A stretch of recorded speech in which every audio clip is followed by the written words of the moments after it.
Good morning, everyone. Mayor Steve Wilder here from the city of North Canton for, here we are, December 30th, 2021. Again, good morning. I hope everyone is doing well. You know, December ushers in our winter holidays, as such as Christmas, Kwanzaa, and Hanukkah. And it's also a time when our families gather together in the warmth of their own homes. Again, our thoughts and actions will turn toward charity, hopefully, and peace throughout the month. Um, This 12th and final month of the year inspires a number of things, a flurry of activity, both for our businesses and in our world and in our personal lives. So much is happening from visiting family and friends and enjoying the holidays and what it brings for each one of us.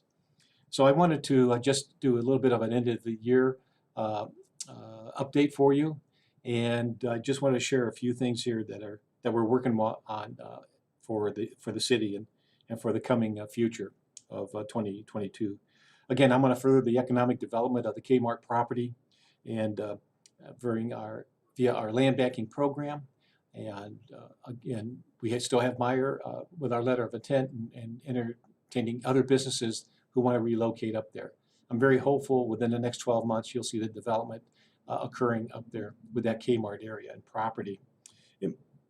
And moving forward with the West Factory of the Hoover District, unfortunately, I was notified this month that the Ohio Historic Tax Credit application was denied from the state for industrial commercial property. So I'll be meeting with them again this January to see where we are in trying to move things forward for the West Factory development.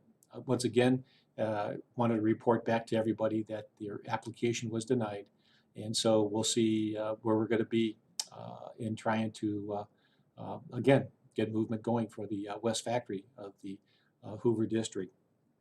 We're going to see more development with the 160,000 square foot addition to the depot Nixdorf, right there off of Orchard. Again, I believe most of the EPA issues have been resolved, and that you'll be seeing the footers going in and the framework of that building going up. So very encouraged by that.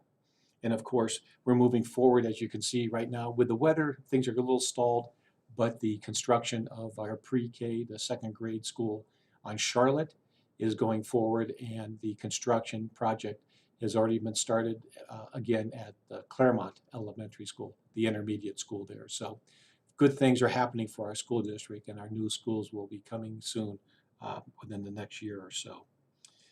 And if you haven't driven by Dogwood Park, our inclusivity equipment is in. We're waiting for the weather to break for us to put down the next surface for that park area, but drive by, take a look at it. It looks busy, but I think it's going to be a great location for adults and children who have special needs, and very happy about the progress of that. The landscaping and things will probably go in once spring breaks, but we have a little bit more parking lot to put in. But it looks great, and I don't know if you've gone by Orchard across from the Masonic Lodge. That little parcel that the Masonic Lodge cooperated with the city on has been blacktopped. The grass is in, and the pavilion is up. Um, Again, we found one piece that had a defect in it, so we're having that one piece of the roofing replaced. But it looks sharp, it looks good, and it'd be an added feature for the Masonic Temple over there, the Masonic Lodge, but also for our park system. So very thankful that that went in as quickly as it did. Also, we're again working with small businesses here, hopefully to attract more here in the coming year and support our current ones. And continuing with our community park improvements, I know we have several projects in place for improvement of all of our city parks. And that is critical for us because I know our people, our community likes to get out and walk and enjoy the facilities. And I think we're going to see continued, I know we're going to have continued collaboration with Walsh University with their master plan and development of some of the property that they have. And as always, working with our North Canton City Schools to work with them on the future of the athletic facility that they have are in plans. They've had several community meetings.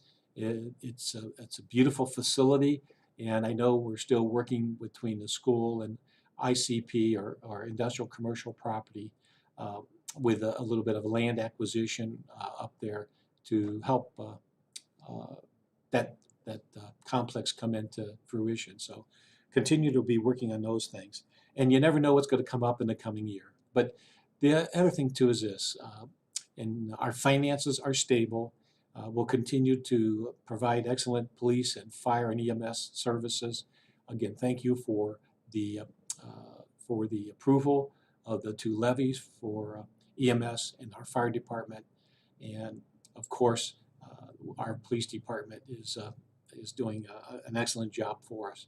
Like any other city, folks, I just want you to know that we are victims of COVID. We've had a number of employees come down either with COVID or have been associated with people who have the symptoms, and we've had to have our own people quarantine. So just like any other business or your household, our people are still here. We're still going to provide that 24/7 service, but we still have to walk through this and navigate this COVID-19 pandemic as it affects us as much as it might affect you in the public. Well, I wanted to give you an update on our from the week of December 27, 2021, and this is from the Stark County Health Department. And I'm just going to go right to the hospitals for right now. Unfortunately, at Altman Hospital, they have 126 inpatients. They have 18 boarded in their emergency department. They have 26 in ICU, and on the ventilator, they had they have 19 on a ventilator. 77.8% of those that they're treating are unvaccinated. That's astounding. And they unfortunately have 149 employees out due to COVID or because of being associated with people who have COVID symptoms. The Cleveland Clinic Mercy Hospital, they have 94 patients in-house, 7 in their emergency department, 26 in ICU, 7 on a ventilator, and they have 66 employees that are out with COVID or COVID-like symptoms. The county statistics, 203,275 vaccines have been started, 189,067 vaccines completed, and 79,187 additional doses. Basically, 58.8% of the eligible population of 345,683 have received at least 1 dose. Now, Stark County is at a high red status, meaning at least 100 new cases per day are occurring. The Stark County Health Department is encouraging everybody to wear a mask indoor, regardless of your vaccination status. Again, use that with common sense, okay? Whether it's a family setting or a non-family setting. Just keep that in mind. Statewide, 54.77% of the population has completed their complete series of doses for COVID.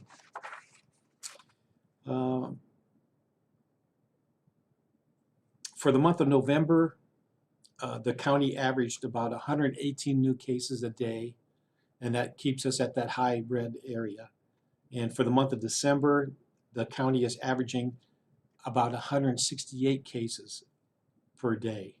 So that's very, very alarming, okay? Just keep that in mind. So I wanted to share that statistic with you. And if you're not aware of it, the CDC has an update and has shortened the recommendation for isolation and quarantine.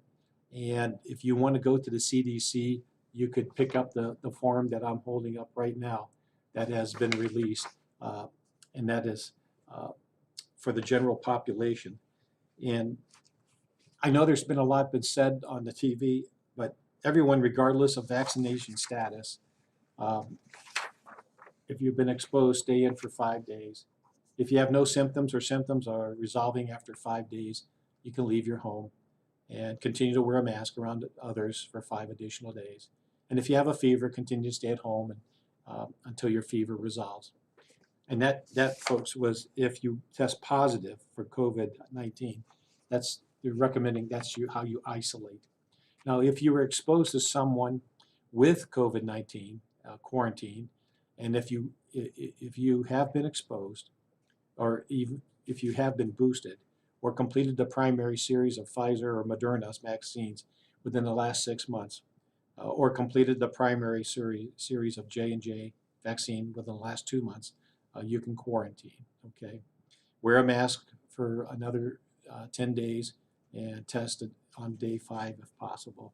But I'm not going to go into all those. I mean, just if you want to download that off the CDC update, that'll help give you the directions to follow. Here's a tidbit of useful information, I hope, for our seniors. Starting in January, the Social Security Administration announced Wednesday that Social Security and Supplemental Security Income, or SSI, benefits for approximately 70 million Americans will increase 5.9% in 2022.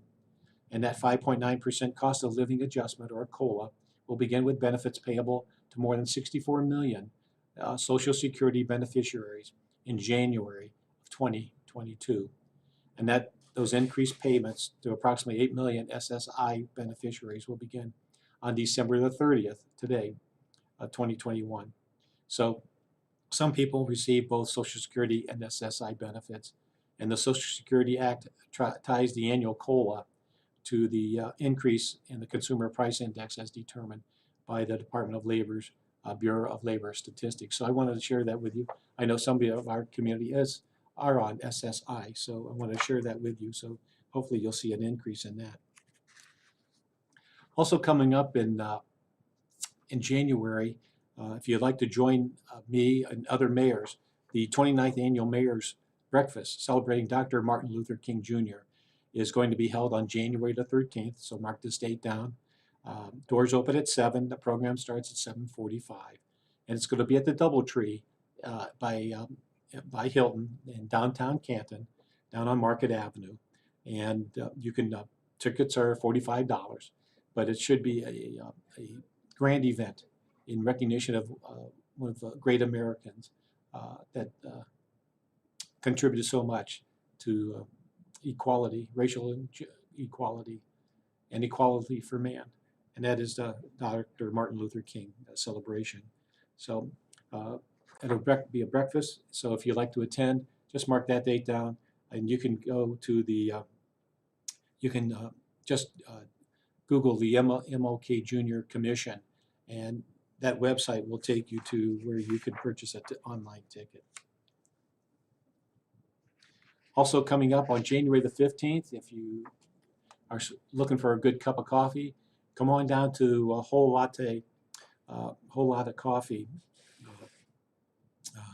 Whole Latte Love Cafe. All right, it's going to be down on South Main Street, down there in that little plaza. They're going to have their grand opening on January the 15th. I don't have a time yet for you, but Beth Humbert and her gang of volunteers and young people, they're going to have their grand opening for Whole Latte Love Cafe. It's right down there on South Main Street. It's in the, let me think here, I want to say it's in the 1300 block. But it's in next to Little Peace and Love and Little Donuts, and it's in that, it's just south of Varieties Restaurant, but that's going to be their grand opening. If you're looking for a good Earl Grey chia latte, come on down and support Whole Latte Love Coffee. There's a couple things that are being promoted by our fire department and our police department. If you're not aware, there is a 2020 North Canton calendar by the North Canton Fire Department Education Fund, and they have a calendar that's out, and their calendar recognizes all of the pets that our firefighters might have. And the proceeds from all the sales of their calendar, their 2020 calendar, and that goes to the North Canton Fire Department Education Fund and Save a Mom Pregnant Dog Rescue. So all the funds that come from the selling of the calendars will go to that. And not to be outdone, okay? Not that there's any competition. The 2022 calendar, Cups with Cookies. Both calendars, I believe, are about $15. And 100% of those profits go to Compassion Delivered. And both of these calendars have all been subsidized by small businesses here in North Canton. Thank you very much to those businesses. But this is great news for both of our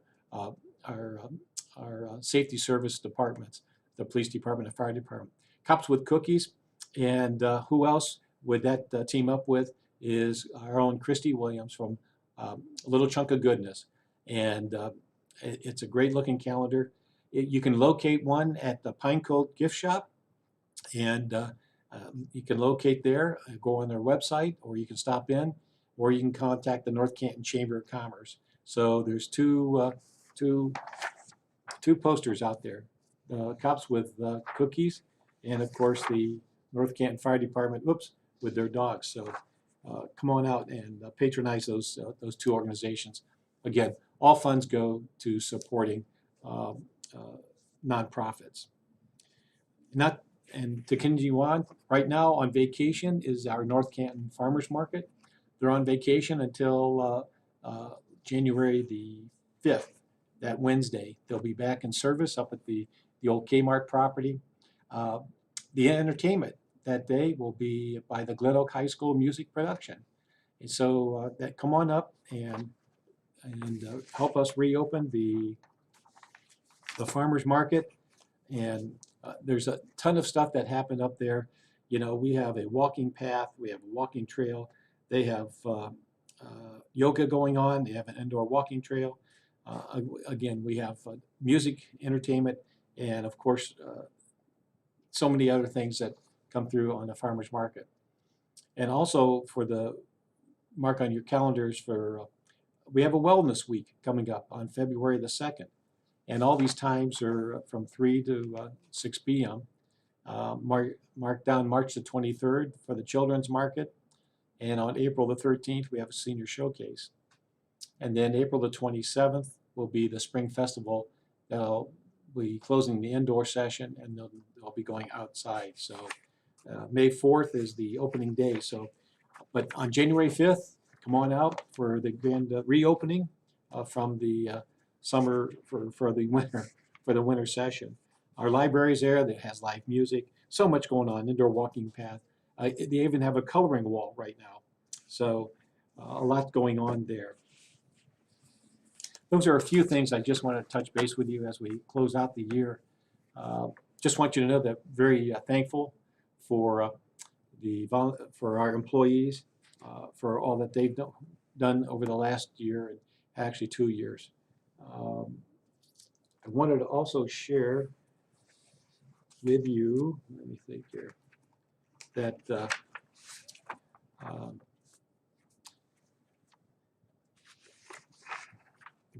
you know,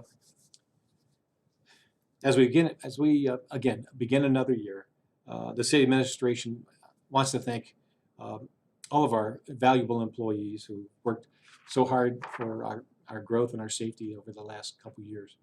I want to personally thank the retiring city council members, Mark Soretta, Doug Foltz, Dominic Fonte, and Daniel Jeff Peters for their steadfast service in providing and overseeing the health, safety, and well-being of our community.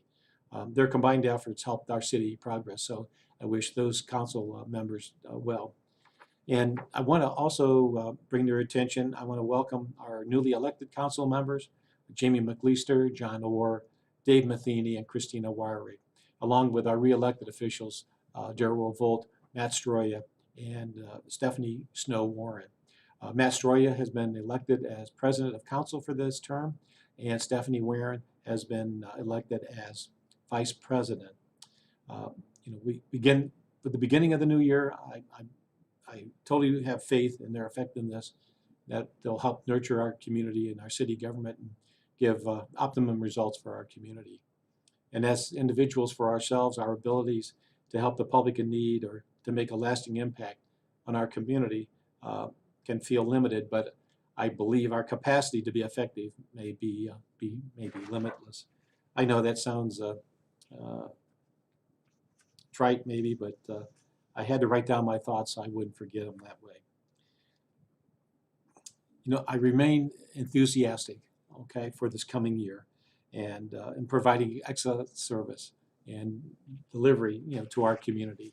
I think about all the things that have affected us, especially uh, the uh, the mental health of our community.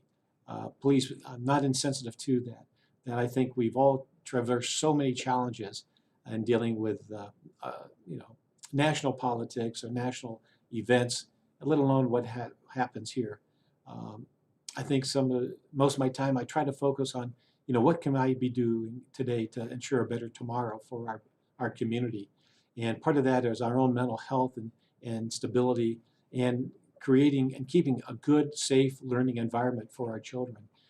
I know remote work and remote learning uh, has has different effects on each one of us, but as it's something that from this mayor, and as it's just a general constituent, I do think about our mental health and well-being, not only for ourselves but for our children, and hopefully our educational communities will continue to bridge the gap in dealing with the pandemic, but also delivering quality education to our children. The end of 2021 is here, and it's time to start with new spirits and start setting new objectives for the new year. I went over some of those things at the beginning of this session, and I'm just going to be wonderfully surprised how things turn out. And again, I just look forward to creating some success stories for us this coming year, and hopefully this year will bring opportunity, uh, creativity, and new beginnings for yourselves and your families and your workplaces. But most of all, I want to thank you for your support, um, for the confidence you have in me that I'm going to do the best job I can, and for the betterment of our community. Uh, uh, I think everything's going to be okay, folks, in one way or another. Again, like I've said, brighter days are ahead of us. We're going to get through this phase of the COVID. Um, just be careful, take care of your own health, and uh, and just think that the future is bright for us. We have a lot to accomplish, and we're going to make things happen. Uh, for now, we'll be looking in the near future in January here for the update on the 2021 master plan, and I'm very hopeful on that team of volunteers, and in working with Kent State University, Cleveland State University, and the committee for their ideas and suggestions. And again, that will be a roadmap for us to look at. We may not be able to do everything that is suggested, but uh, I think it was a good way to reflect on the past, but look at what we can do for the future. So with that being said, I thank you for your time and your patience. And let's get through these next few winter months. And we're going to see some things happening in the city that I think you'll be very proud of. We're going to continue with our community events.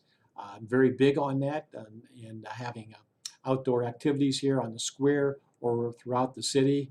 Before you know it, Little League's going to be open up in April. And so it's going to be a good year for us. I'm very, very hopeful for that. So with that being said, warm wishes to you all and to your loved ones, and for the coming new year. Happy New Year. Stay safe and keep well. Mayor Steve Wilder here saying we'll see you next year. Take care. Goodbye.